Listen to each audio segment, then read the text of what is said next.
Buenos días. Nos encontramos en esta octava jornada de mesa de diálogo en donde se está discutiendo el proyecto de reforma a la educación superior. Hoy nos va a acompañar el señor viceministro de Educación Superior, Javier Botero Álvarez. Tenemos varias preguntas inicialmente por Twitter y por Facebook. Hay una pregunta de Camila F. ¿Dónde se consiguen las conclusiones de la jornada? ¿Habrá alguna emisión en el canal institucional?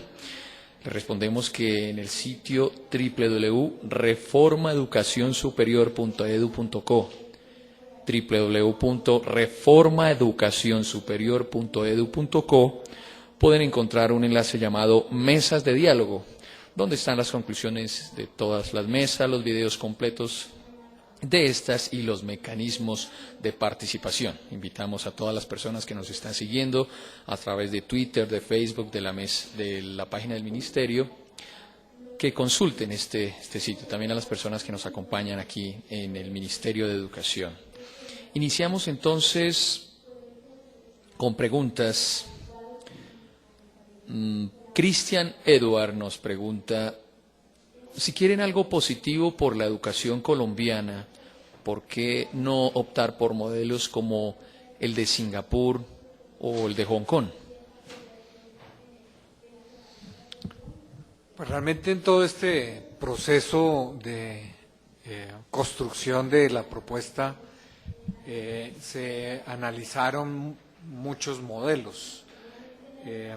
Entre ellos, pues de Asia miramos el modelo que ha desarrollado Corea, lo que se ha desarrollado en la China, pues Hong Kong es obviamente parte de la China. Singapur también lo miramos, en Latinoamérica, Brasil, Chile, Argentina, México, en Europa, obviamente Francia, que estuvieron, y varios de ellos estuvieron aquí en el foro que realizamos sobre reforma a la educación superior. El caso de Singapur es un caso realmente muy interesante, con unas condiciones muy distintas a las condiciones colombianas. Es una ciudad-estado con un control por parte del Estado muy fuerte y que ciertamente ha tenido enormes avances en educación en general y en educación superior en particular. Yo creo que de ese y de muchos otros hay mucho que aprender. Precisamente en el proceso, en el proyecto que se está realizando en este momento para educación preescolar básica y media, proyecto que se llama Transformación de la Calidad, se toman muchos elementos de acciones que se han tomado en diferentes países y ciudades, y entre ellos precisamente está lo que se hizo hace ya varios años en Singapur, que es un acompañamiento, pero realmente en el aula, empezando por las escuelas de bajo desempeño. O sea que ciertamente, pues para la construcción del proyecto se miraron, se analizaron, no solo se miraron pues muchos modelos, y lo que ha dicho el Ministerio es que de manera conjunta pues se está construyendo el modelo colombiano, porque obviamente las condiciones de cada país pues son muy distintas, y consideramos que Colombia pues tiene unas condiciones socioeconómicas, geográficas, de distribución regional, con unas enormes brechas regionales en muchos sentidos, que obviamente hay que atacar, hay que disminuir, y a eso pues es lo que se dirige no solamente pues el proyecto, sino la política educativa en general. Yo quiero saludar a mi colega y amigo, al doctor Diego Hernández, decano de Ingeniería de la Universidad Nacional. Muy bienvenido a esta mesa, doctor Diego. Continuamos con otro comentario, pregunta. Natalia Tamayo: ¿qué sucederá con las prácticas de ubicación laboral para tanta gente, si aún hoy en día se presenta falta de apoyo en este punto? A ver, ciertamente esa es una inquietud muy válida. Por eso, pues el Ministerio desde hace ya varios años ha venido desarrollando el Observatorio Laboral para la Educación, que es un sistema de información que orienta de manera, o puede orientar de manera importante, tanto a los bachilleres para ver qué es lo que quieren, qué es lo que van a estudiar, ¿cierto? Tomar esa decisión con mucha mayor información en cuanto a cómo va evolucionando la inserción laboral de los graduados.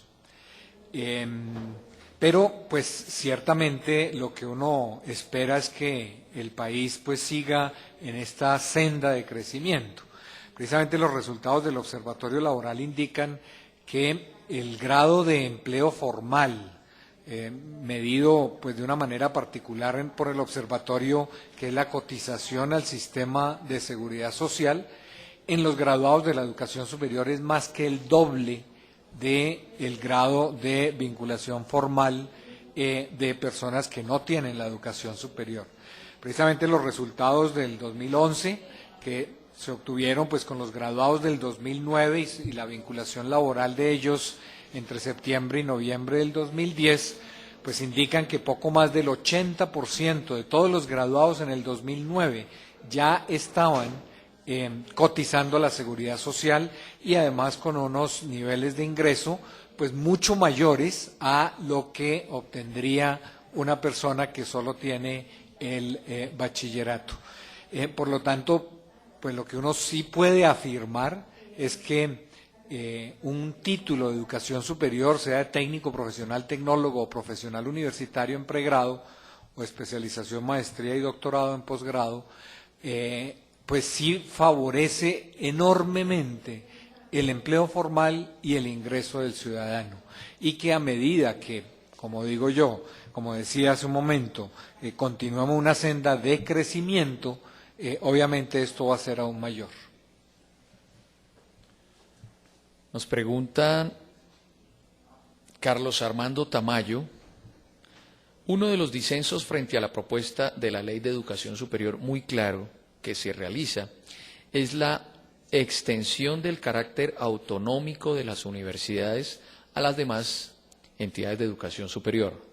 Por favor, explique cómo quedaría el concepto de autonomía, sabiendo que la Constitución solo se confiere, que en la Constitución solo se refiere a universidades.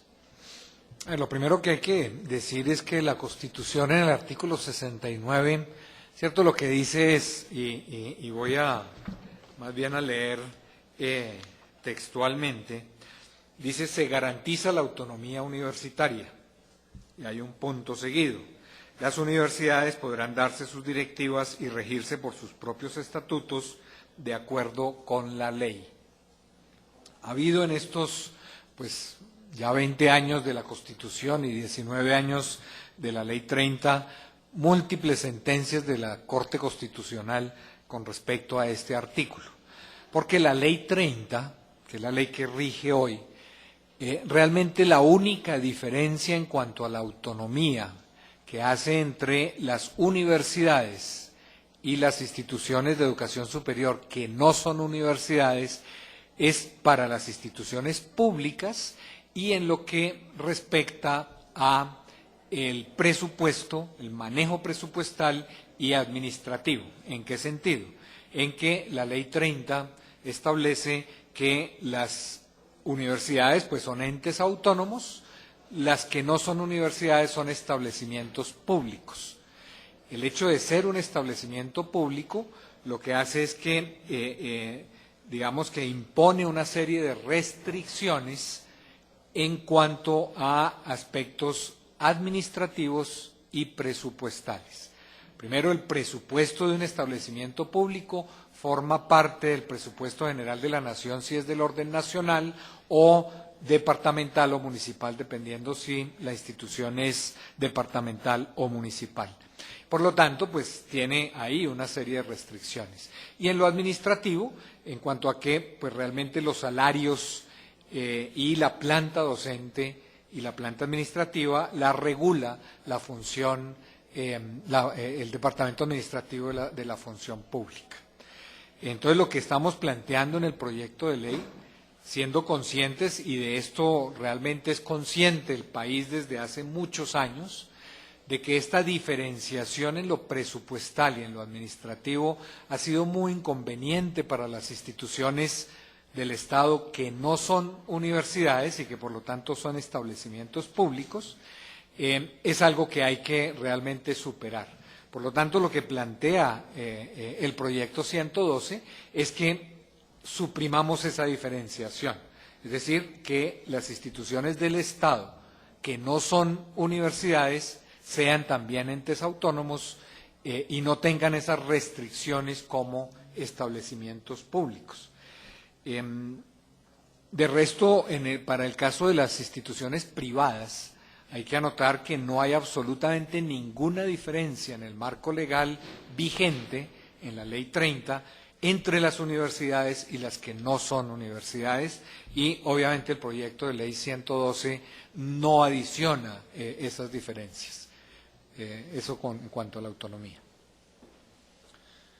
Ok. Jolian Lozano pregunta, todavía no entiendo la necesidad de crear más cupos en el campo técnico y tecnológico.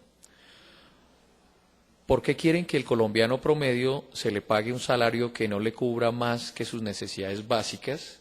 ¿Por qué no abrir cupos profesionales en universidades y permitirle a los colombianos tener derecho en un futuro a un salario que se le dé para prestaciones sociales y para construir un hogar? Lo primero que habría que decir es que obviamente desde el Ministerio de Educación ni desde el Gobierno Nacional pues se fuerza a un joven a que curse un programa técnico o tecnológico.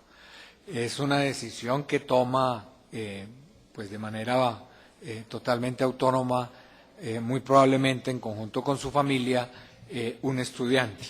Es decir, eso es de total autonomía personal, decisión personal. Ahora, ¿por qué si desde el gobierno se viene promoviendo la formación técnico, profesional y tecnológica? Y es precisamente porque pues, es donde se están generando realmente muchas necesidades en el sector productivo. Y obviamente la educación, además de formar personas íntegras, ciudadanos honestos, con valores, etcétera, pues también tiene que pensar en el desarrollo de la nación, en responder un poco a las necesidades para el desarrollo de la nación. Y si se mira las necesidades de ese sector productivo, y no solamente aquí en Bogotá, aquí en Colombia, sino casi que en cualquier país del mundo, con niveles similares o superiores de desarrollo, pues hay una necesidad, si uno mira lo que se llama la pirámide laboral, pues hay una pirámide, es decir, hay una base importante de personas con una formación técnica, después pues se va disminuyendo el número de personas pues que participan, digamos, en procesos que requieren una formación tecnológica y asimismo, y así sigue uno, digamos, subiendo en esa pirámide de formación que debe responder a la pirámide laboral hasta llegar pues al doctorado, en donde obviamente pues se requieren menos personas con una formación doctoral que profesionales universitarios. Y lo que se plantea realmente, esto no está en la ley, en el proyecto 112, sino ha sido más bien una política de los últimos gobiernos, es que pues haya una correspondencia entre los niveles de formación y los niveles laborales y la pirámide laboral para que precisamente pues realmente no haya mucho profesional desempleado, sino que pues consiga un profesional un trabajo y además que responda a su nivel de formación. Esto no quiere decir para nada, y precisamente el proyecto 112 lo hace explícito, que estos niveles de formación tengan un techo. Es decir, que si una persona cursa un programa técnico profesional, se quedó con ese nivel de formación.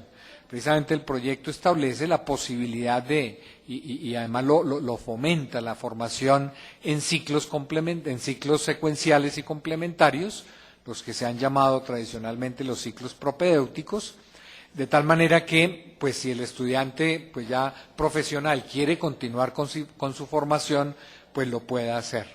Que de nuevo, pues, será una decisión totalmente, pues, personal de quien esté en ese programa.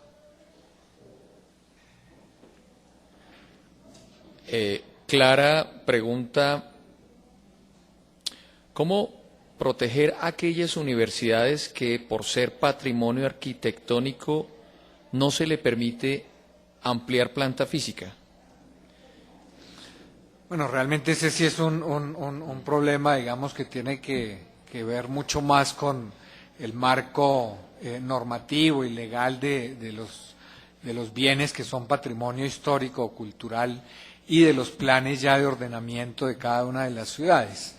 De tal manera que pues ahí desde el Ministerio de Educación pues nosotros lo único que planteamos es que toda institución de educación superior pues debe funcionar, debe tener los escenarios de formación en lugares que tengan pues la autorización para hacerlo, por lo de que tengan todo en orden, la licencia de construcción, el uso del suelo, etcétera. Es lo que pues desde el Ministerio se exige. De resto, pues obviamente se sale de la competencia del Ministerio de Educación. Y obviamente del proyecto de ley que estamos tratando aquí.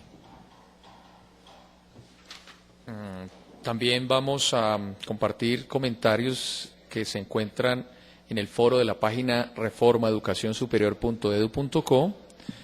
Por ejemplo, Alexander comenta: mi nombre es Alexander Osorio Franco, vivo en la ciudad de Cali, soy desplazado por grupos paramilitares. Desde hace días estoy intentando ingresar a estudiar al SENA en horario nocturno, tecnología en construcción, y no he podido porque no han habido inscripciones para ese horario. Quisiera saber, en esta ley de reforma a la educación superior, ¿en qué se beneficia a los desplazados que queremos hacer una carrera universitaria?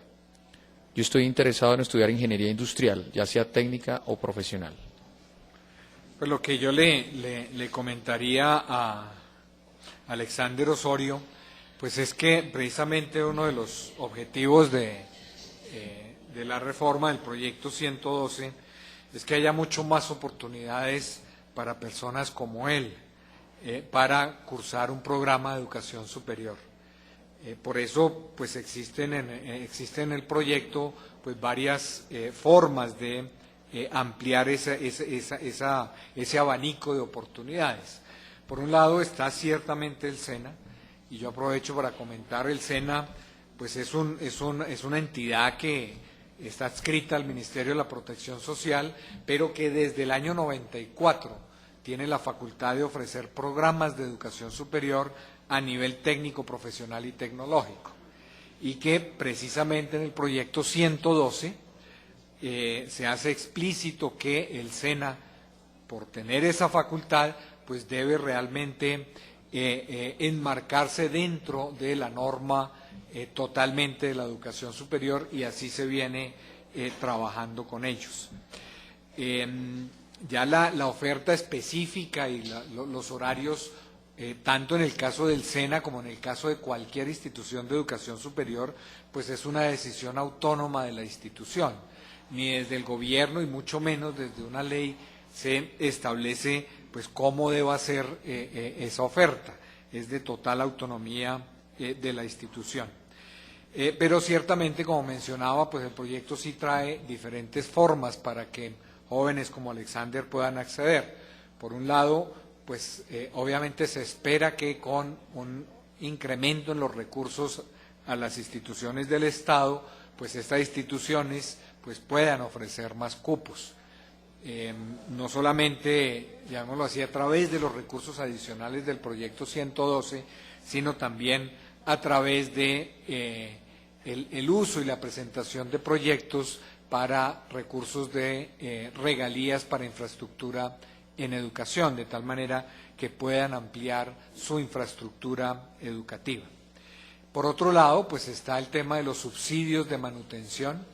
El proyecto 112 plantea la creación del Fondo para la Permanencia de la Educación Superior, que pues tiene como objeto otorgar esos subsidios de manutención, de sostenimiento a los jóvenes estudiantes de la educación superior que estén en un esquema de focalización, que en este momento pues es SISBEN 1 y 2.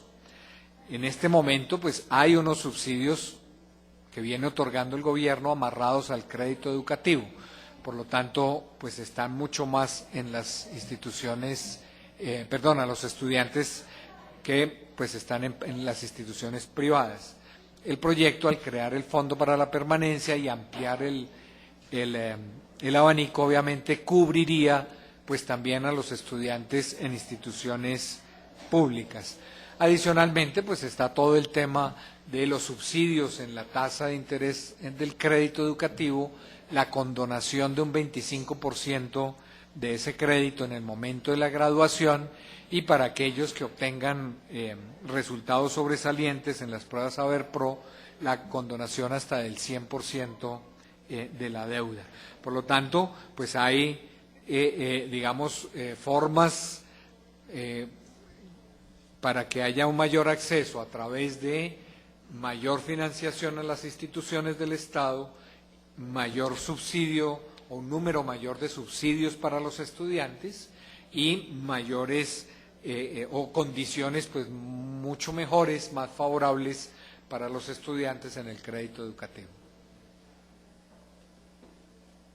Queremos saber en este momento si alguien de las personas que están aquí en el auditorio tienen comentarios o preguntas. Aquí, por favor, estamos transmitiendo. Gracias.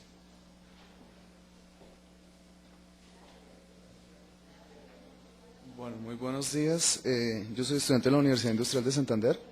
Básicamente tengo una serie de preguntas respecto, primero, a la parte de autonomía. Me causa mucho la curiosidad precisamente el nuevo proyecto donde se habla de mejorar la autonomía, pero no cambia en nada el Consejo Superior Universitario en relación a la Ley 30. Consejo Superior Universitario que le ha traído muchos problemas a varias universidades en Colombia, ¿sí?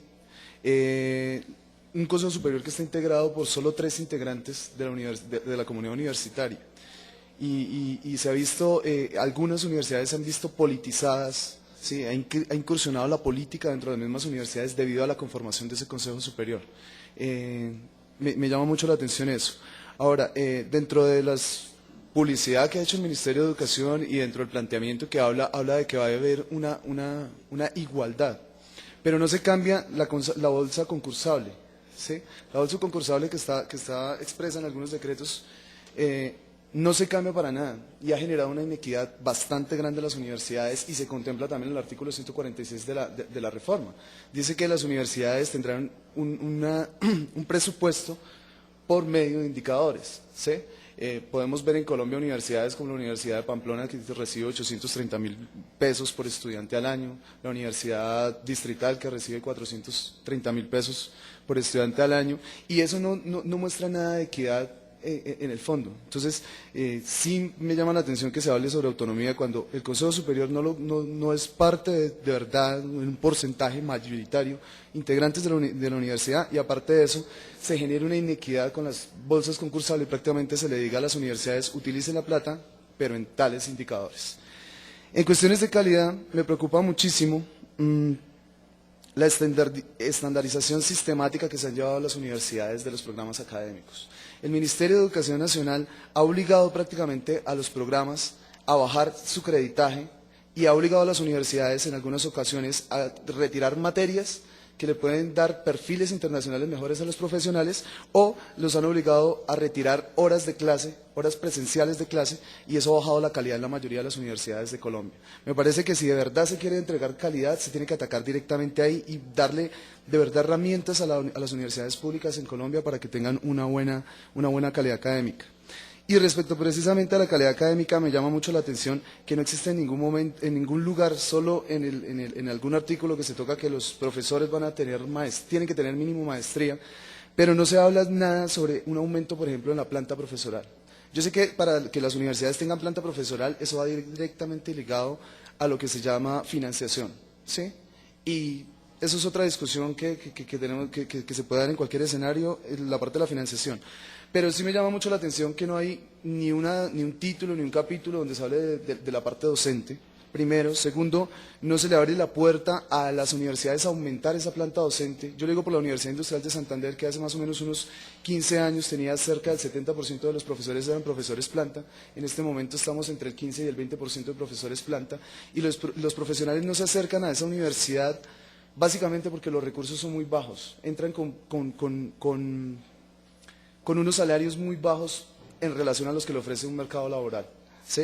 Entonces no se preocupan por ingresar a la universidad a dictar clases porque no van a ganar, económicamente no van a tener una buena posibilidad. Aparte de eso, me llama mucho la atención en cómo va ligado la parte de la investigación. Los profesores normalmente que ingresan con un bajo salario buscan mejorar su salario por medio de investigación y por medio de artículos, ¿sí? Pero entonces no hay una clara política para los docentes en la parte de investigación e innovación, y me llama mucho la atención. Y quiero hablar básicamente, hacer una propuesta por la parte de la condonación del ICETEX. Yo soy una persona que rechaza tajantemente como estudiante de universidad pública que se busque un medio de financiación que sea por medio de los créditos a los estudiantes. Yo creo que es una obligación de parte del Estado Nacional, y espero que después de todo este trabajo del paro nacional universitario y que está llevando a cabo los estudiantes, los profesores y los administrativos en la universidad, al igual que el Ministerio de Educación, se entienda que es una obligación del Ministerio de Educación y del Gobierno Nacional el dar la financiación frente a eso.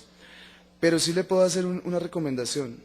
Si hablamos primero del ICETEX y la condonación de créditos, hay que hablarle muy claro a los estudiantes, y aprovechando precisamente que hay una comunicación en línea con los estudiantes y con los miembros de la comunidad en Colombia, quisiera decirle que la parte del ICETEX es bastante interesante cuando se dice que hay un 0% de interés, pero ¿por qué no se le cuenta a la gente que solo es mediante el tiempo en el cual se está manteniendo la universidad y que después no se sabe en cuánto vaya a haber un porcentaje en el aumento en los intereses? Eso sería importante que se aclare. Lo segundo es hablar que cuando hablamos de una condonación va a ser focalizada, como lo expresa el mismo artículo 158, ¿sí? Y ahí sí quisiera ser muy claro, y es decirles que me parece un poco, no sé, no tengo una palabra como tan clara, pero sí me parece como una forma de ignorancia de hablar que la condonación de los créditos se va a dar solo a los mejores en Saber Pro, de grupos muy focalizados. Al año cerca de 75.000 estudiantes presentan el Saber Pro. Son 110 pruebas aproximadamente las que se presentan.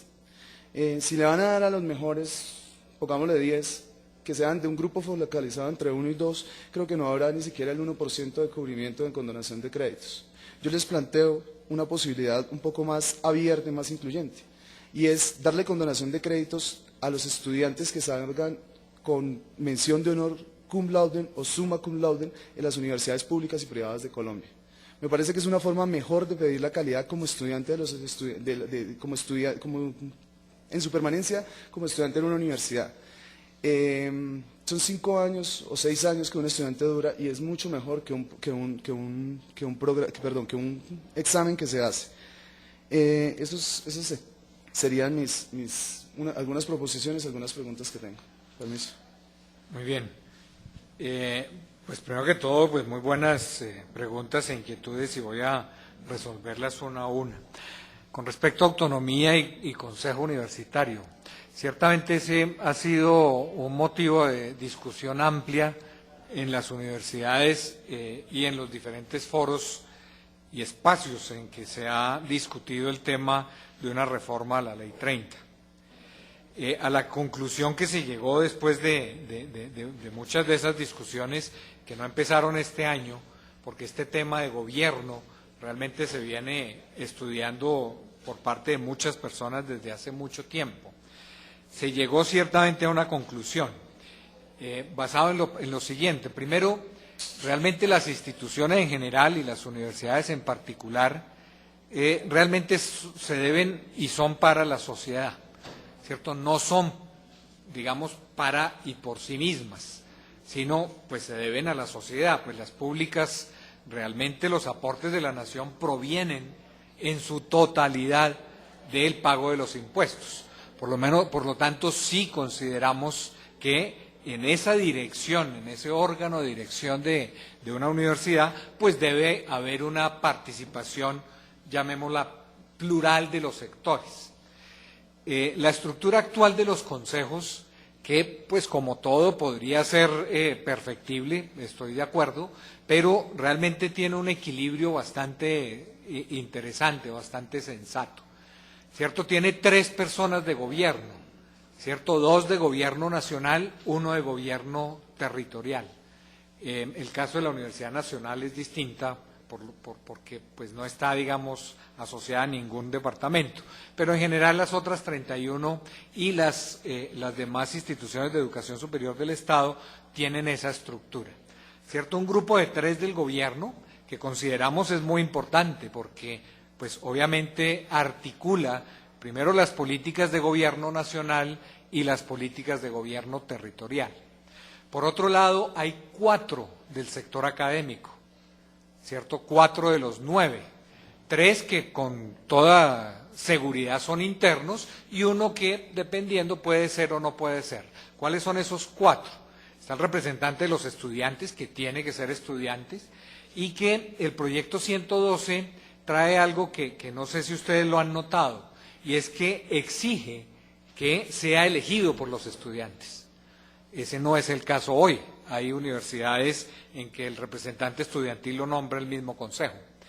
Entonces está el estudiante, está el representante de los profesores, que el proyecto 112 también hace explícito que debe ser nombrado por los profesores. Está el representante de las directivas académicas, que debe ser nombrado por las directivas académicas, y está el exrector, ¿cierto? Que, pues si fue rector, realmente es una persona del sector académico. Hay 4, que como les digo, los 3 primeros, con total seguridad, tienen que ser internos. El 4, pues puede serlo o puede no serlo, porque puede estar todavía vinculado a la universidad o puede no estarlo. Y el otro son 2 externos, ¿cierto? Que creemos, por lo que dije al principio, una universidad se debe a la sociedad, pues debe haber la participación de ese sector externo, que está representado por un egresado y por un representante del sector productivo. Es digamos, una estructura que en la mayoría de los casos ha funcionado bien. No puede uno decir que en todos los casos puede que haya diferencias en algunas universidades, puede que haya politización, puede serlo, pero realmente es un esquema que, a modo de ver nuestro, pues refleja realmente un órgano de dirección de una institución que realmente se debe en buena parte a la sociedad. Con respecto a la segunda inquietud, lo primero que quiero comentarle, joven, es que realmente el proyecto de ley 112 no cambia, que usted dice usted dice que no se cambia el esquema de bolsas. Hoy no hay esquema de bolsas, ¿cierto? La financiación de las universidades públicas hoy está regida por el artículo 86 y 87, que garantiza el crecimiento, llamémoslo inercial, de los aportes. El artículo 86, que se reproduce casi en su integralidad con una muy pequeña modificación a través de un parágrafo, ¿cierto? Lo que dice es que los aportes de la nación y de las entidades territoriales deberán significar un incremento real, ¿cierto? Lo que ha ocurrido en la historia, pues es que ese incremento sea como mínimo del IPC. Y el artículo 87, que propone o no propone, sino establece unos recursos adicionales que tienen que ver con el crecimiento de la economía.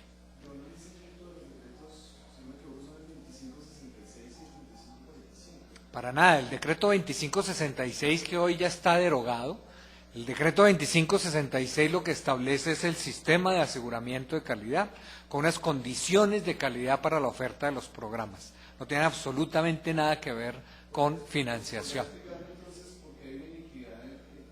Por el histórico, claro, es por el histórico, porque ¿qué significa que los aportes a las universidades sean inerciales? Y la ley 30 así lo dice, que la base es los aportes de la nación en el 1992. Entonces, ¿qué quiere decir eso? Si en 1992 una universidad recibía 100, pues en principio, como mínimo, tiene que recibir en pesos constantes esos 100. O sea que se va multiplicando por el índice de precios al consumidor. Pero si en el 92 una universidad recibía 10, pues sigue recibiendo 10. Y se va multiplicando esos 10 por el índice de precios al consumidor. En estos 19 años realmente no ha sido así. Los aportes han crecido por encima, digamos, dependiendo de cada caso particular, pero en promedio ha habido un incremento y no tan pequeño.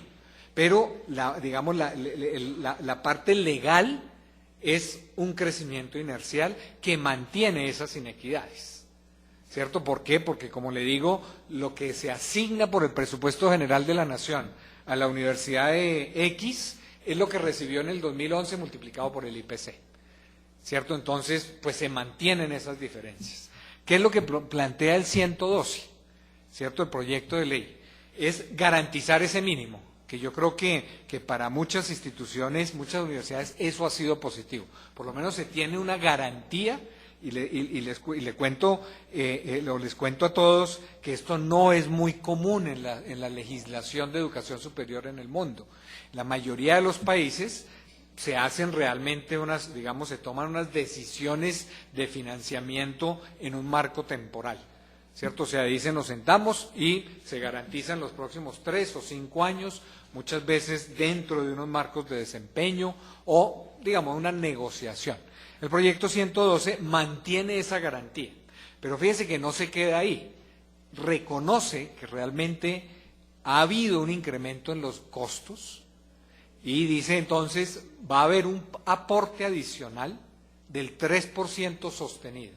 O sea, ya no es el IPC, sino por lo menos es el IPC más 3, ¿cierto? Más 3%. Y adicionalmente dice, bueno, para cuando la economía le vaya bien, debe haber aportes adicionales. Eso lo dice el artículo 87, con un 30% de ese crecimiento. Lo que plantea el proyecto 112 es que pues sea 30% si la economía no crece mucho, pero si crece entre el 5 y el 7,5, sea el 40%.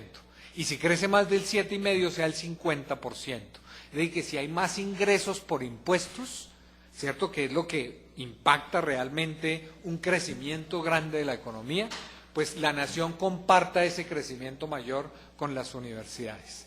Ahora, precisamente esos recursos adicionales, pues se acordó con los rectores del SUE que hasta el 2014 la mitad de esos recursos van, así como digo, inerciales. O sea, las que más reciben más, las que menos reciben menos. Pero la otra mitad realmente va de acuerdo a unos indicadores que el mismo proyecto establece que tendrá en cuenta y privilegiará las que tienen menos aportes, ¿cierto? De tal manera que podamos ir haciendo esto, ¿cierto? Todos van subiendo, pero ojalá las que tienen menos aportes, ese aporte adicional sea mayor. Usted mencionaba el caso de la distrital, y ahí sí le ruego que mire bien las cuentas, porque obviamente el caso de la distrital es sui generis, ¿cierto? Porque la mayor parte de los aportes provienen del distrito, ¿cierto? Y ahí sí no sería justo, y por eso pues tampoco es comparable, y hay que hacer esos análisis mucho más a fondo entre los aportes de la nación a la nacional, o a la de Antioquia, o a la del Valle, ¿cierto? Porque o a la UIS, ¿cierto? Porque el departamento de Santander, el departamento de Antioquia, el departamento del Valle, y así todas las territoriales, le dan aportes también a las universidades, ¿cierto? Entonces, por eso el proyecto lo que dice es que para esa distribución tendrá en cuenta los aportes del Estado, o sea, de la nación y de la entidad territorial.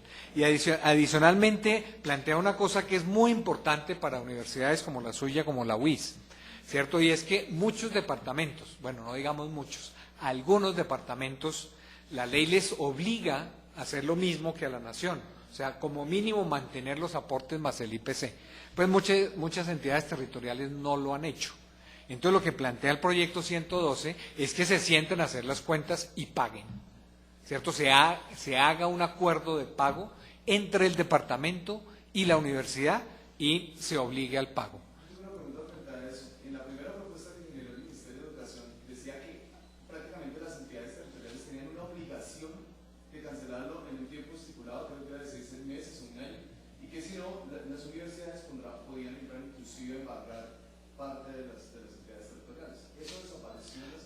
Digamos que parcialmente, en el proyecto 112 sí se da el plazo de 6 meses, y en la propuesta original no era para el pago, sino para hacer el acuerdo de pago, ¿cierto? Son 6 meses y eso se mantiene en el proyecto 112. Hay 6 meses para hacer el acuerdo de pago.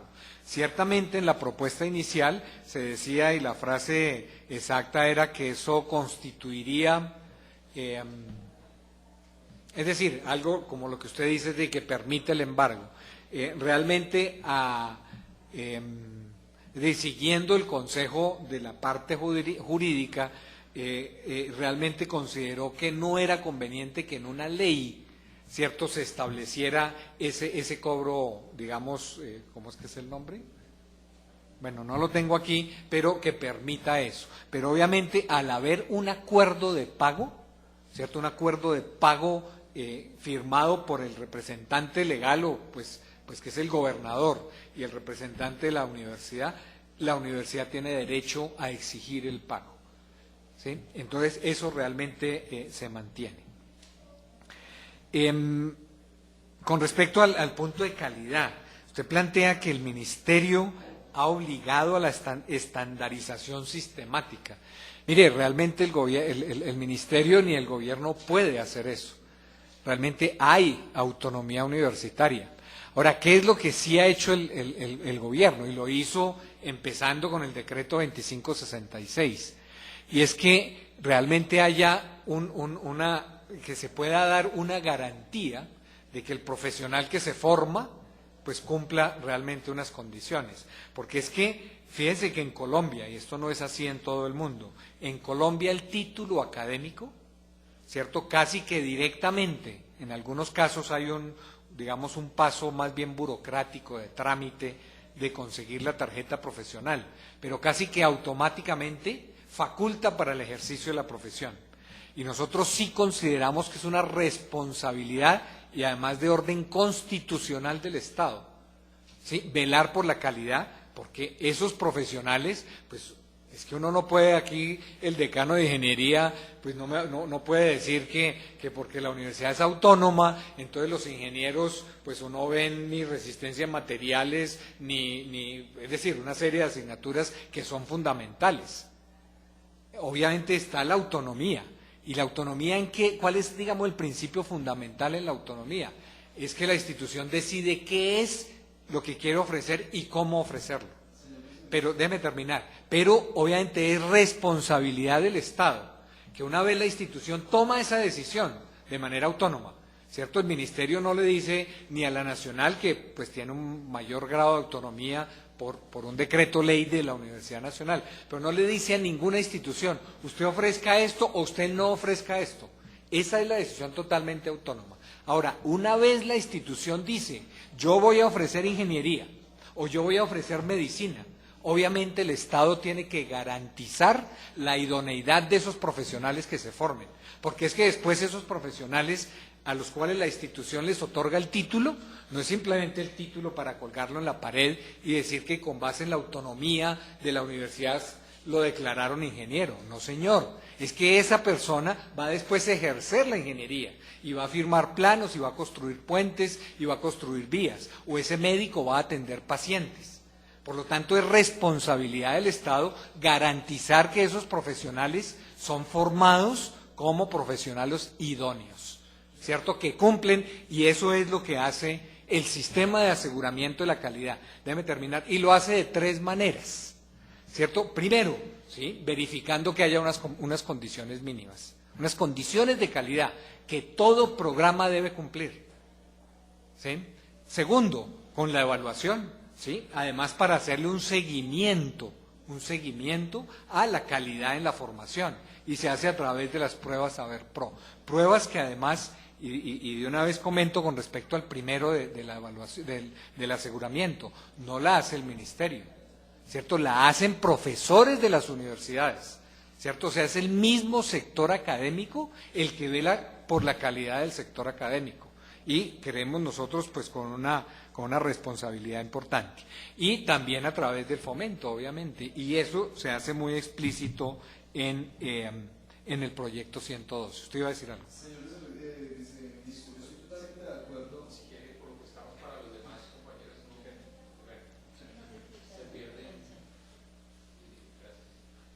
Mire, señor viceministro. ministro, yo estoy totalmente de acuerdo que, que el gobierno es el que tiene que garantizar la calidad. En eso no tenemos diferencia. El problema es el que se ha radicado en varias universidades en Colombia, en los que las universidades se han visto obligadas a quitar algunas materias que se estaban dictando. Yo entiendo que debe haber una estandarización y que los profesionales tienen que ver unas materias mínimas, pero eso no le quita a que pueda ver otra serie de materias. Ahora sí se han descontado los créditos en muchas universidades y en muchos programas. Eso no es cierto. Es decir, los programas académicos realmente los plantea y los formula la institución. Del ministerio no ha salido. Mire, yo me acuerdo, y porque estaba por aquí, cuando una universidad, la Universidad de los Andes, planteó una reforma que reducía los créditos, ¿cierto? Desde el ministerio, o sea, decisión de la universidad, no del ministerio. Los créditos académicos, claro. O sea, el número de asignaturas. Desde el ministerio lo que hicimos fue velar, asegurarnos a través de pares académicos que con esa disminución de créditos realmente se pudiera formar el profesional. Y más bien el mensaje que se envió desde el ministerio fue todo lo contrario. Sean muy cuidadosos en eso.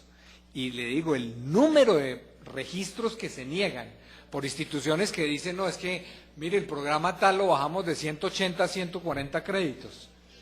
Es muy alto.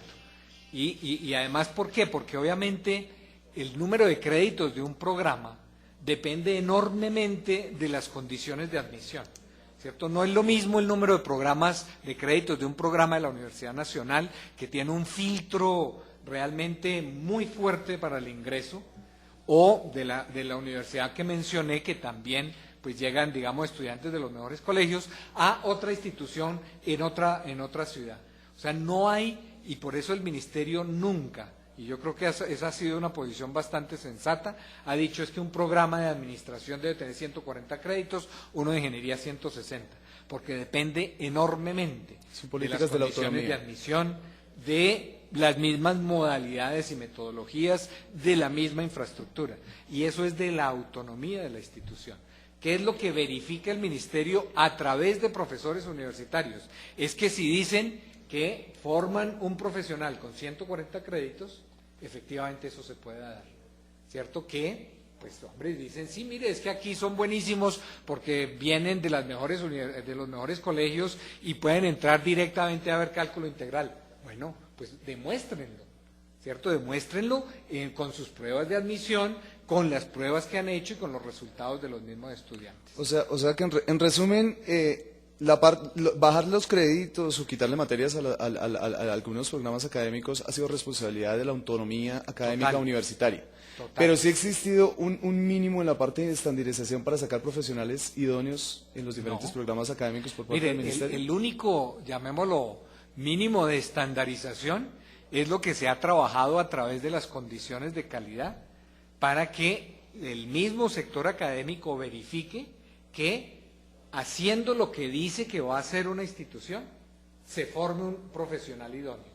De nuevo, pues volviendo al caso de ingeniería, porque está el decano y porque yo soy ingeniero, pues no puede haber un programa de ingeniería sin ciencias básicas, ¿cierto? No lo puede haber. Yo también estudio ingeniería. Exacto. Entonces, pues todo programa tiene que tener, o si no son las asignaturas con los nombres, pues la forma como se desarrolle el conocimiento y las competencias para eso, ¿cierto? Ese es el único grado de estandarización. Ahora, ese argumento también sale mucho con las pruebas Saber Pro, ¿cierto? Entonces dicen, no, es que las universidades lo que van a hacer es preparar a los estudiantes para pasar las pruebas. Y dice uno, pues serían realmente muy miopes, si no ciegas, si eso es lo que hacen.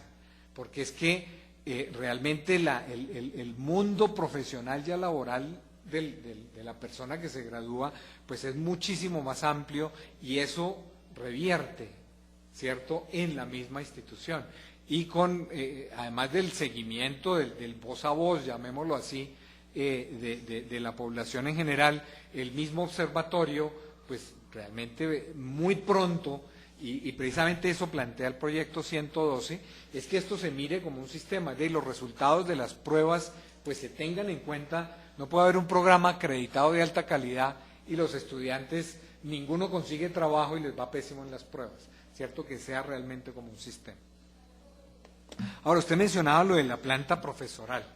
Yo voy a leerle a usted el artículo 20, ya le digo porque es que no me la sé de memoria, el artículo 23, ¿cierto? Que es un artículo que ha generado mucha controversia en cuanto a las universidades, ¿cierto? Y mire, dice, la denominación de universidad se reserva para aquellas instituciones que demuestren ante el Ministerio el cumplimiento de las siguientes condiciones.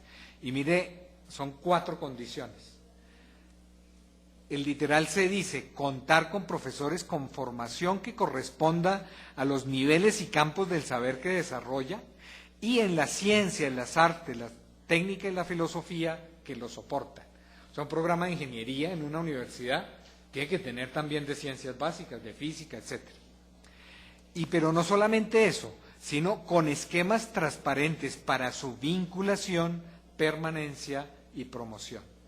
Y más adelante, en el capítulo de fomento, ¿cierto? Que es aquí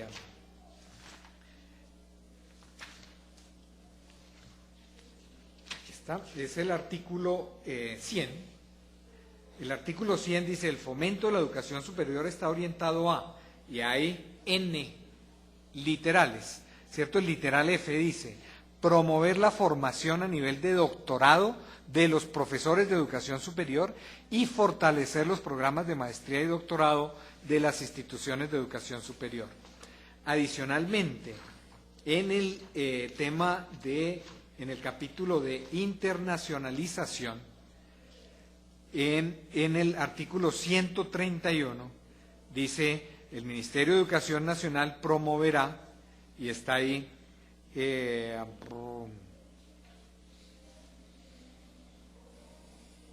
no es el 131, sino el 132, que dice, el sistema de educación superior se articulará con el Sistema Nacional de Ciencia, Tecnología e Innovación para, y tiene 4 literales. El primero, promover la formación de posgrado de los ciudadanos colombianos en universidades extranjeras. B, propiciar el reconocimiento internacional de las instituciones. C, promover alianzas o consorcios con organizaciones internacionales para el desarrollo de las capacidades científicas, tecnológicas y de innovación. Y D, promover la conformación y la participación de redes internacionales a través de convocatorias de cooperación para la investigación y la movilidad académica. Yo entiendo. Déjeme termino el argumento. Y además porque ese es realmente un imaginario que no es real.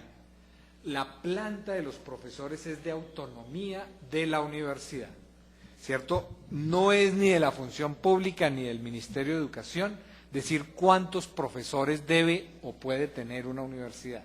Ahora, lo que usted plantea es absolutamente cierto.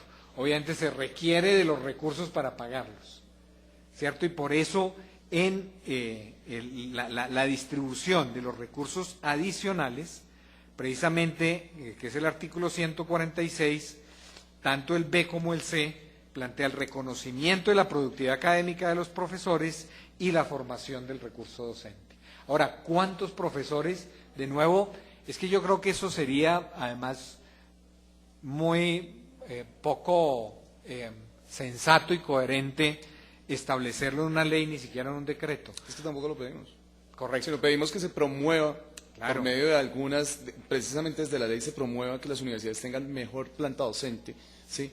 Primero más capacitada, ahí se está buscando que sea más capacitada, claro, pero no se necesita tanto, o sea, sí se necesita mucho la capacitación para aumentar la calidad, pero también se necesita la masificación. El número. Y la masificación no se lleva a cabo si no hay una financiación adecuada. Por ejemplo, no sé si sea ya hora de replantear la ley cuarta de 1992 que habla sobre el régimen salarial de los profesores. Es posible que sea bueno replantearlo en este momento y poderles dar una mejor capacidad económica a los profesores, a los profesionales que quieren vincularse a las universidades en el como profesores. 1279, ¿no? Que probablemente es algo que más adelante el decreto 1279, pues con realmente los profesores y las universidades, pues habrá que entrar a analizar.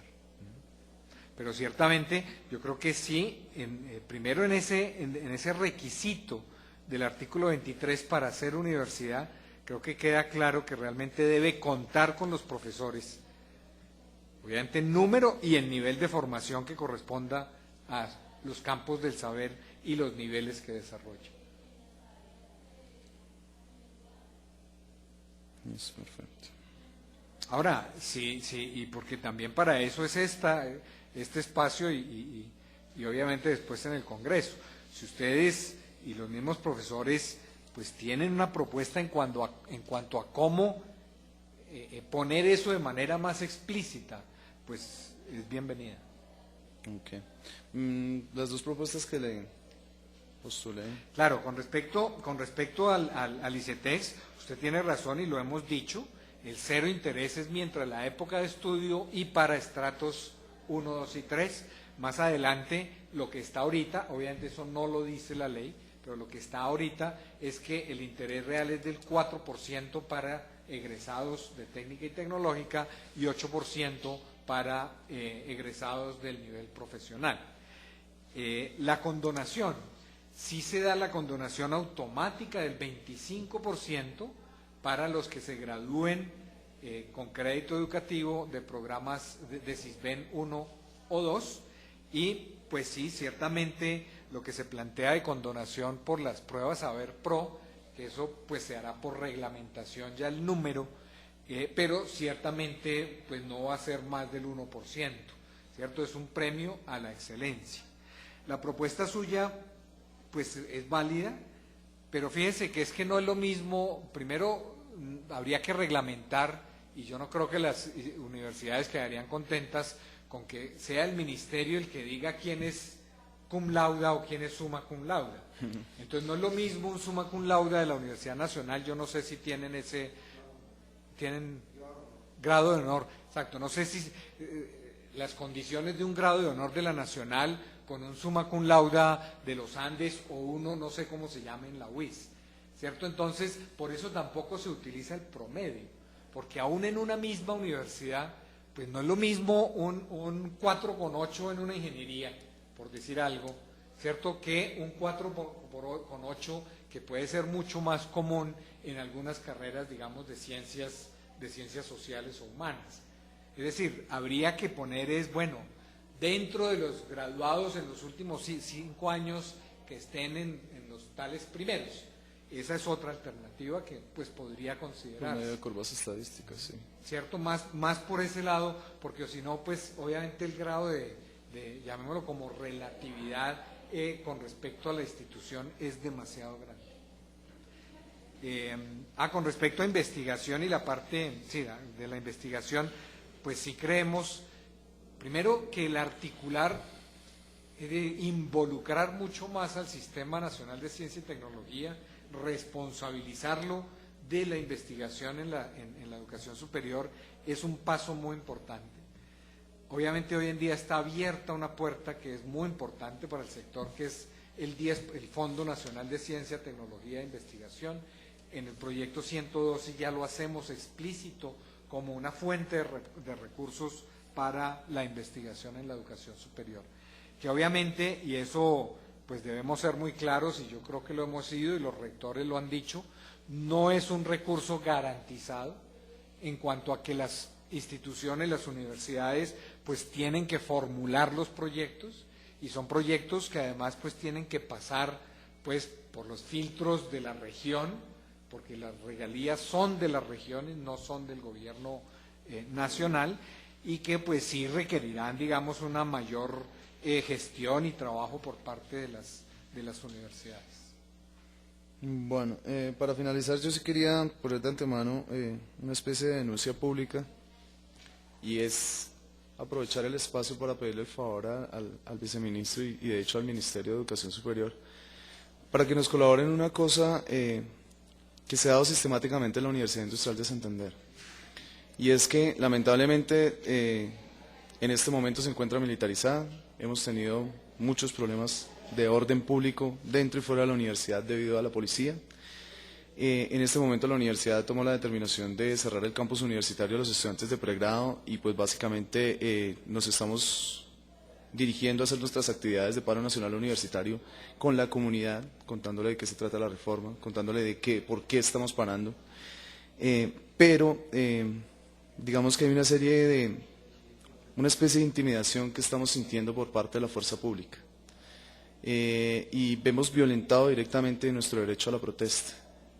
¿Por qué? Porque cuando se dirigen a los barrios, universidades o colegios, los estudiantes de la Universidad Industrial de Santander son seguidos por la policía y en algunos casos se les pide lo que es normalmente una requisa, pero la requisan de una forma anormal y no como se le requisa a un ciudadano del común. Aparte de eso, en la marcha del 26 de octubre tuvimos un problema bastante grande y es que se aumentó la fuerza pública en más de un 500%.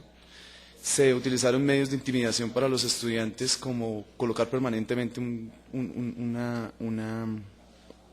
helicóptero de la policía encima de la protesta, cosa que nunca se había hecho. Llevar más de 4 carabineros, se llevaron cerca de 24. Cosa que no se había hecho era acercar al ESMAD tanto y a la policía tanto a los estudiantes en la protesta. Ellos prácticamente estaban marchando con nosotros dentro del estudiantado. Nosotros estamos preocupados por eso, preocupados por unas amenazas de muerte que tuvieron los estudiantes de la Universidad Industrial de Santander, sede Málaga, unas amenazas de muerte de manera anónima. Ya las medidas cautelares, las medidas por parte de la Comisión de Derechos Humanos de la OIS ya se han tomado, ya se llevó a cabo el protocolo. Pero sí le pedimos, por lo menos al Ministerio de Educación, que si puede, lógico, desde su posición, hable con los diferentes organismos policiales que hay en Bucaramanga y en Santander, para que nos garanticen nuestro derecho a la protesta. Nosotros estamos haciéndolo de una manera pacífica, hemos llevado a cabo actividades con la comunidad, pero los estudiantes se sienten intimidados cada vez que salen y ven la fuerza pública de esa manera. Y se sienten intimidados cuando permanentemente, en cualquier lugar donde quieran llevar una actividad pedagógica con la comunidad, se encuentra la fuerza pública. Yo entiendo que se tiene que tener un control, pero no entiendo el motivo por el cual se les persigue prácticamente a todos los lugares donde ellos asisten. Bien, sí, yo creo que ha habido pues, desde el Ministerio un llamado, llamémoslo a todos los actores, de que realmente si va a haber una protesta, pues esa protesta pues sea realmente en un marco de ciudadanía, de paz, de no violencia, de no actos vandálicos. Ahora, las medidas de seguridad ciudadana, pues realmente no las establece el Ministerio. Yo de todas maneras llevaré su queja a las autoridades. Ahora, lamentablemente, pues en la misma UIS, pues han ocurrido actos vandálicos muy fuertes, ¿cierto? Destrucción de propiedad de la misma universidad muy fuerte. No digo yo ni pienso que eso justifique nada, pero obviamente puede haber un temor a que pues ocurra de nuevo, ¿cierto? Esa destrucción, pues por lo menos nosotros las vimos como pues muy fuertes. Ciertamente no es que esté nadie diciendo que eso haya sido de los movimientos estudiantiles hoy, pero pues obviamente hay una historia en ese sentido que es muy lamentable.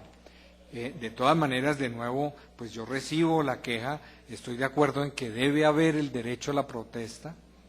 Aprovecho para pues hacer el llamado que ojalá se haga la protesta en la normalidad académica. Es decir, que haya clases, que dejen que haya clases, porque también lo que uno ve a veces es que pues algunos miembros de estos movimientos pues no solamente no acuden a clases, sino no dejan que se hagan clases. Entonces puede haber, y los ha habido en muchos casos, estudiantes que sí quieran asistir a clase, ¿cierto? Y lo que hacen algunos miembros de estos movimientos pues es bloquear las entradas, es poner candados en las entradas. Entonces, pues sí dice uno, bueno, si realmente es tan masivo y todos quieren el paro, pues no habría necesidad de bloquear las universidades, ¿cierto? Ni de pasar con tambores, ni de poner candados, porque en principio nadie querría ir a clase. Pero pues sí se ha dado, y esto no es en un caso, sino en muchos, pues esos bloqueos de entradas, de accesos, y de no permitir pues que realmente otros estudiantes o profesores pues dicten sus clases. Entonces yo ampliaría el llamado y diría, pues debe ser obviamente tanto a los organismos de seguridad del Estado como pues a los mismos estudiantes, de que pues no se generen esta serie de acciones que pues ponen, digamos, o inquietan de manera importante pues a las otras, al otro lado, ¿no? Yo creo que en ese caso, pues los estudiantes universitarios en Colombia tenemos un planteamiento muy claro. Y es que, primero, y de hecho, de forma personal lo puedo decir, yo voy contra la protesta violenta. ¿Sí? A mí me gusta protestar mucho, yo soy de las personas que protesto en mi casa todos los días, pero lo hago de una manera pacífica, porque así me enseñaron mis padres, así lo he llevado a cabo toda mi vida. Y nosotros somos muy conscientes de que para el mismo movimiento estudiantil universitario en este momento una protesta violenta lo que hace es retroceder la cantidad de trabajo tan impresionante que hemos llevado a cabo. ¿Por qué? Porque vamos a perder el poco o el mucho apoyo que hemos tenido por parte de la comunidad. Eso lo tenemos muy claro, yo creo que eso lo tienen claro no solo los estudiantes de la Universidad Industrial de Santander, sino los estudiantes de muchas otras universidades en Colombia. Comparto precisamente pero sí, esa percepción, pero sí le hago de verdad el llamado para que las autoridades, por favor, nos permitan hacer las cosas de una forma adecuada. Este marco del paro nacional universitario y de la reforma a la Ley 30 nos ha dado algo muy importante a los estudiantes universitarios, que ha generado mejores vínculos entre nosotros como estudiantes y nos ha llevado a trabajar de una forma artística la protesta, cosa que hace mucho tiempo no se veía en Colombia, y eso lo podemos ver en cualquier lugar en internet donde se muestran cuáles son las formas de protesta que han llevado a cabo los estudiantes universitarios en Colombia. Le agradezco por eso. Permiso, señor presidente. Vamos a juntar algunas inquietudes para terminar la jornada de hoy. Luis Ángel pregunta, ¿por qué la Universidad Pedagógica Nacional, la UPN, ya no es mencionada como asesora del Ministerio de Formación de Docentes? ¿Qué propósitos tiene la reforma y el MEN con la Universidad Pedagógica? Hay un temor muy grande de que con la reforma la UPN pueda perder su calidad de universidad, ya que su único campo de saber es la pedagogía. ¿Este temor se justifica a la luz de la reforma? Sentimos que el Ministerio quiere dejarla a la deriva a la universidad. No, pues esta pregunta pues ha sido respondida en varias oportunidades, pero lo hago de nuevo. Primero, la Universidad Pedagógica Nacional hoy, ese primer requisito para mantenerse como universidad lo cumpliría, porque obviamente pues es una universidad pedagógica, pero pues cubre diferentes campos del saber. Pues la Universidad Pedagógica Nacional tiene licenciaturas en ciencias, licenciaturas en matemáticas, licenciaturas en artes, yo creo que no solamente 3, sino muchos más campos del saber. La otra inquietud con respecto al doctorado, y eso lo haremos explícito, le pediremos al Congreso que así lo haga, y es que pues la Universidad Pedagógica tiene ya un doctorado en red con la Universidad Distrital y, si no estoy mal, con la Universidad del Valle, y obviamente eso perfectamente aplica. Ahora, ¿por qué desaparece como órgano como institución consultora del gobierno? Porque realmente pues en Colombia no es la única universidad pedagógica, ¿cierto? Está también la Universidad Pedagógica y Tecnológica de Colombia, la UPTC, y pues obviamente hay muchas otras universidades estatales que son muy fuertes en educación.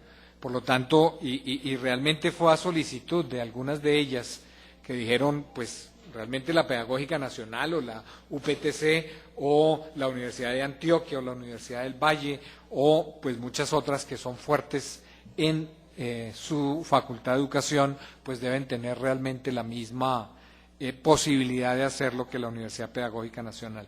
Esa es la única razón por haber realmente sacado ese artículo, que ciertamente estaba todavía en la propuesta original, en la de marzo, y que pues por la discusión en los diferentes espacios pues se consideró que sí era conveniente pues más bien dejar eso de manera abierta, no solamente para una institución. Rosalba nos hace varias preguntas y una propuesta con relación al tema de discapacidad. Con la gratuidad Ahora habrá gratuidad educativa. Con la reforma, ¿cómo será la continuidad? Gratuidad educativa en preescolar básica y media. Con la reforma, ¿cómo habrá continuidad? Luego pregunta, ¿no se tiene en cuenta la Convención de la ONU de 2006 para personas con discapacidad? Está refiriéndose al tema de que no se tiene en cuenta en la reforma este tema. ¿Por qué las regalías, por qué con el tema de las regalías no se incluyen o se define presupuesto para adjudicación de becas? Cuarto, en el CNA, ¿por qué las entidades adscritas como el INSI y el INSOR no hacen parte de él? Y propone que se tenga en cuenta transversalmente el tema de la inclusión educativa para alumnos con discapacidad y más con discapacidad sensorial. Y finalmente, Luis Daniel Suárez hace 4 preguntas y una sugerencia final. ¿Por qué enfatizar en formación de técnicos y tecnólogos y no profesionales? ¿Por qué aumentar el presupuesto para crédito en vez de garantizar acceso, cobertura y calidad en las universidades existentes? ¿Por qué el cambio de denominación de universidad pública por universidad estatal?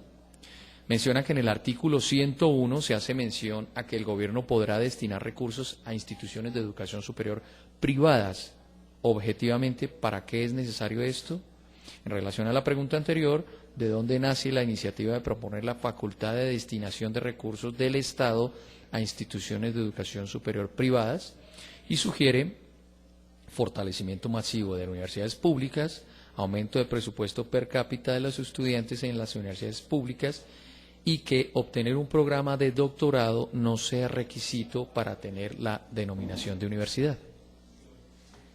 Muy bien, con respecto a las primeras inquietudes que tienen que ver con la inclusión, pues yo sí quiero poner muy en claro que a diferencia de la Ley 30, realmente el proyecto de Ley 112, desde los principios en el artículo 6, pues establece que la inclusión es, en el literal E, dice la equidad y la inclusión en el acceso a la educación superior como un principio fundamental. Y el siguiente precisamente es el bienestar como garantía de desarrollo individual y consolidación del bien social.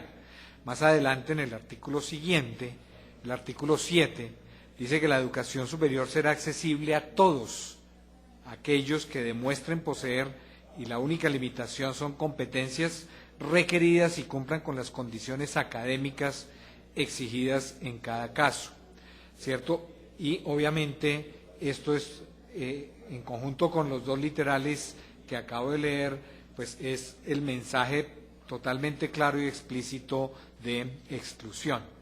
En las condiciones de calidad que se establecieron ya y que este proyecto 112 no modifica, está precisamente en el tema de infraestructura de las instituciones de educación superior, el acceso, es decir, que nada en la infraestructura restrinja el acceso a personas con cualquier tipo de discapacidad física. Quiero también, con respecto a la misma persona que planteaba lo de la gratuidad, la misma Constitución, ¿cierto? La Constitución trae el tema, llamémoslo, de financiación para la educación en dos puntos como mínimo, en el artículo 67 y en el artículo 69.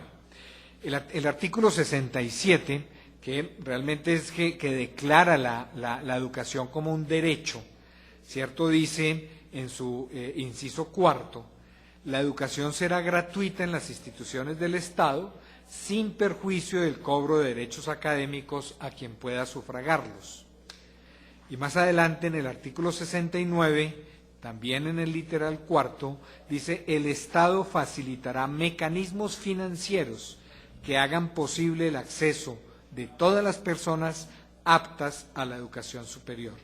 Y esto precisamente es lo que desarrollamos nosotros en el proyecto 112, ¿cierto? Por un lado, en las instituciones estatales, y de una vez hago el comentario con respecto a la segunda persona, realmente la Ley 30 habla de instituciones estatales u oficiales, ¿cierto? No habla de instituciones públicas, porque la educación realmente se considera como un servicio público que puede ser ofrecido por instituciones estatales o instituciones privadas, así lo establece la Constitución. Y pues simplemente pues estatales u oficiales, pues consideramos que realmente era redundante y por eso se dejó en el proyecto 112 únicamente instituciones estatales, pero no es ninguna modificación. La Ley 30 y la misma Constitución habla de las instituciones del Estado, instituciones estatales u oficiales. Entonces, le decía que pues precisamente el proyecto 112 desarrolla este cuarto inciso de la autonomía del artículo 69 en cuanto a facilitar mecanismos financieros. Por un lado, pues a través de lo que ya he mencionado, de más recursos públicos para las instituciones públicas. Por otro lado, los subsidios de manutención a través del Fondo para la Permanencia. Y por otro lado, a través de los subsidios tanto en la tasa como la condonación focalizada, insisto porque tienen toda la razón, es focalizada del crédito educativo. Estos son mecanismos de financiación que, por un lado, desarrolla o fortalece el proyecto 112. También quiero aclarar que el cobro de la matrícula, el valor de la matrícula, no lo establece el Estado, no lo establece el gobierno. Las instituciones y las universidades estatales o públicas son autónomas en primero el esquema o la estructura de cobro, porque además es diferente en cada universidad. Hay universidades que tienen un cobro único, otras tienen cobro diferencial por programa académico, otras también por nivel de ingresos o pago de matrícula del colegio de donde proviene el estudiante, o estrato o SISBEN. Es de autonomía total de la universidad establecer el valor de la matrícula. Sí.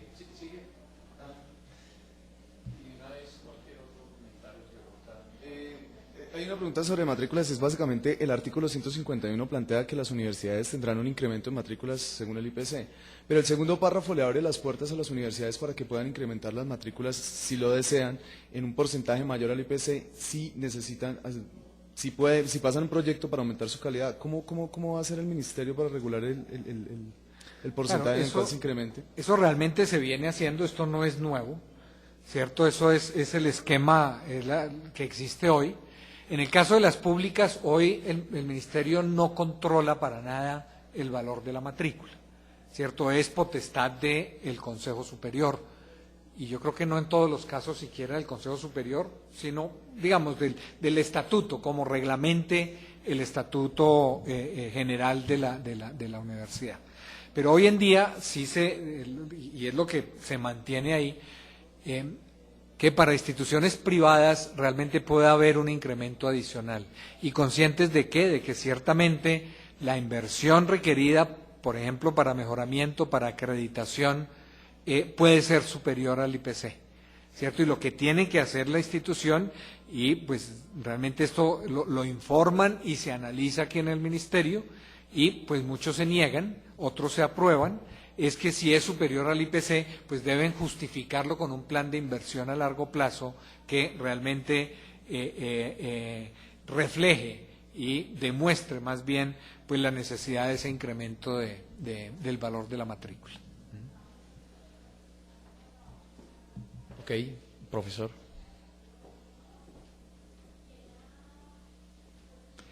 Sí, señor viceministro, pues a celebrar realmente este diálogo que es muy constructivo para estos procesos.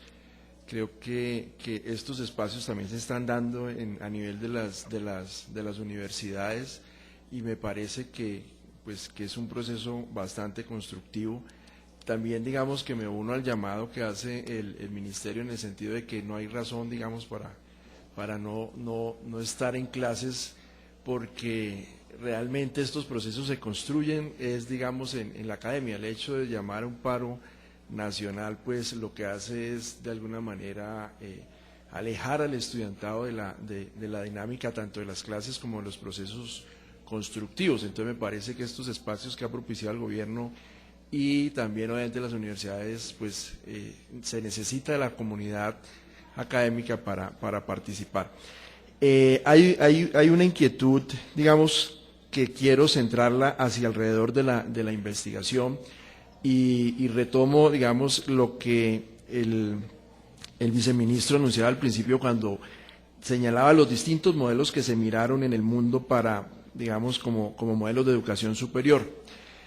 Yo acabo de, como le comenté al viceministro, acabo de estar en una reunión global de decanos de ingeniería y vi muy claramente la presentación del modelo asiático en cuanto al modelo de educación para el tema de la investigación. China tomó, digamos, la política de Estado de definir unas universidades que se van a dedicar a la creación de conocimiento, sobre todo, digamos, en el contexto globalizado de la economía. La competitividad se va a generar mucho alrededor de la creación, patentar el conocimiento y de alguna manera comercializarlo, no solamente para beneficio del país, para beneficio de la humanidad en procesos globales, sino también de alguna manera las universidades en el largo plazo, eso lo convierten en una fuente importante de ingresos.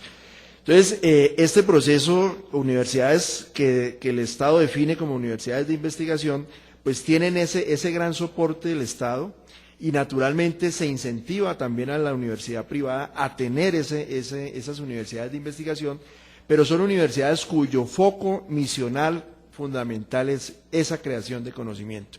Y naturalmente los procesos de selección de estudiantes en su pregrado, de maestría y de doctorado, pues es un proceso continuo para ser competitivos, digamos, en el marco de la competitividad en lo que tiene que ver con investigación. Dentro del proyecto de ley 112, yo no percibo que, digamos, nosotros podamos decir que con ese modelo en 10 años podamos tener, digamos, establecido una universidad pública o 2 o 3, que podamos decir esa universidad es, digamos, la universidad de clase mundial que esté compitiendo a nivel de la generación de conocimiento. Entonces, digamos que yo veo que estos países lograron tener esa identificación con ese propósito de globalización. Y naturalmente también están las universidades de formación de pregrado y formación de maestría que van a cumplir con ese papel importante en la sociedad, que es generar unos profesionales competitivos, que es lo que hemos discutido durante toda esta sesión, con lo que, digamos, me parece que el modelo responde. Y esos profesionales los va a necesitar el país o el mundo de manera con calidad, profesionales muy, muy competentes. Pero el modelo que está propuesto en el proyecto de ley 112, en mi percepción, yo no veo que nosotros podamos decir que en 10 años vamos a tener esa universidad pública y privada, o cuáles universidades que van a competir mundialmente en la creación, generación, patentar conocimiento y por lo tanto también comercializar conocimiento. O sea, ¿quiénes son los que van a estar compitiendo en esa globalidad? Nosotros nos abrimos a un mercado bastante fuerte y ese mercado pues va a exigir de esas investigaciones que le van a aportar a la sociedad, pero también al mundo, porque los problemas nuestros ya no son problemas locales, son problemas globales y nuestro contexto se tiene que mover en eso. Entonces, no sé si el ministerio tiene ha visto claramente que esa es una necesidad en un mundo globalizado que exige una competitividad en la creación de conocimiento, más allá de la formación profesional competitiva, que sí, digamos, que es lo que está tratando de responder ese proyecto. Entonces, yo veo que eso es un vacío grande que tiene el proyecto y llamaría, digamos, a la reflexión del gobierno en pensar que es necesario tener esa universidad en donde su función misional esté dedicada a la creación de conocimiento, a la competitividad en términos de creación de conocimiento, que de alguna manera se tiene que diferenciar muchísimo en la competitividad profesional, en el ejercicio profesional, técnico, tecnológico, como bien lo está planteando el proyecto 112. Doctor Diego, yo realmente coincido plenamente con usted en que ese debe ser un propósito, y yo creo que es un propósito nacional. ¿Cómo hacerlo? ¿Cierto? Y primero, si eso debe quedar en una ley de educación superior o no. Realmente nosotros y en muchos espacios de discusión, aún con los rectores, se planteó si, por ejemplo, hablar en el proyecto de universidades de investigación. Después de darle muchas vueltas, realmente se concluyó que tal vez no, y no todavía, porque pues si vamos a hablar de universidades de investigación en una ley, pues tendríamos que establecer los requisitos, ¿cierto?, para ser universidad de investigación, y sí, en el marco mundial, pues yo creo que realmente, pues quizá ninguna sería, digamos, a nivel internacional como una universidad de investigación.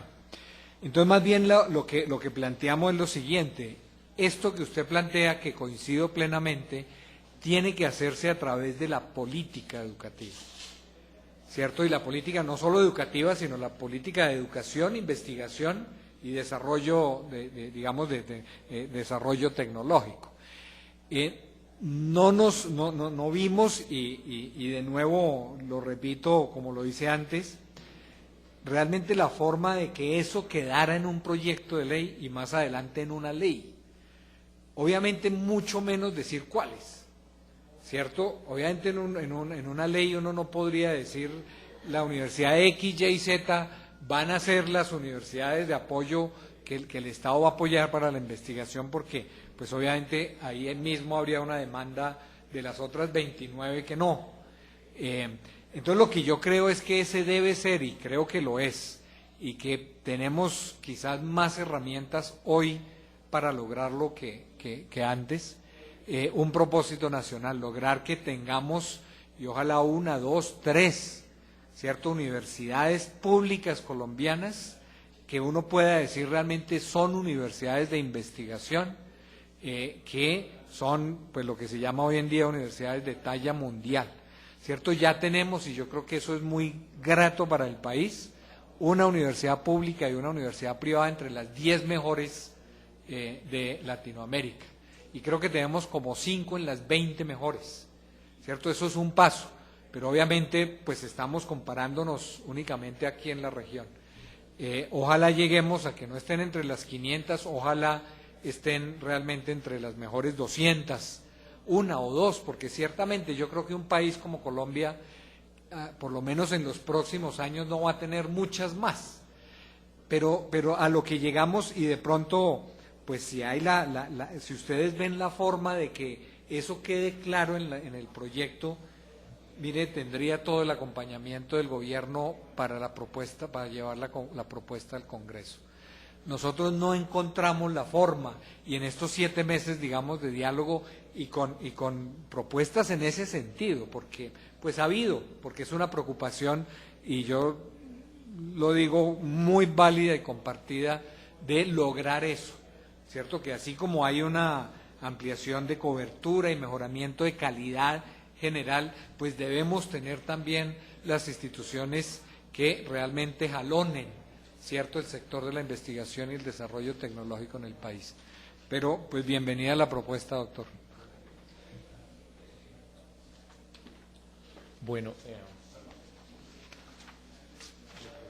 Bueno, ya vamos a concluir esta jornada del día de hoy. Mañana creo que hay un tema de debate en el Congreso. Entonces, viceministro, no sé si tengamos mañana mesa de diálogo, pero vamos a continuarlas, como ha dicho la señora ministra. Los vamos a invitar a que en el sitio reformaeducacionsuperior.edu.co encuentren más información, puedan seguir participando a través del Twitter, de la página web. Estos espacios van a continuar abiertos.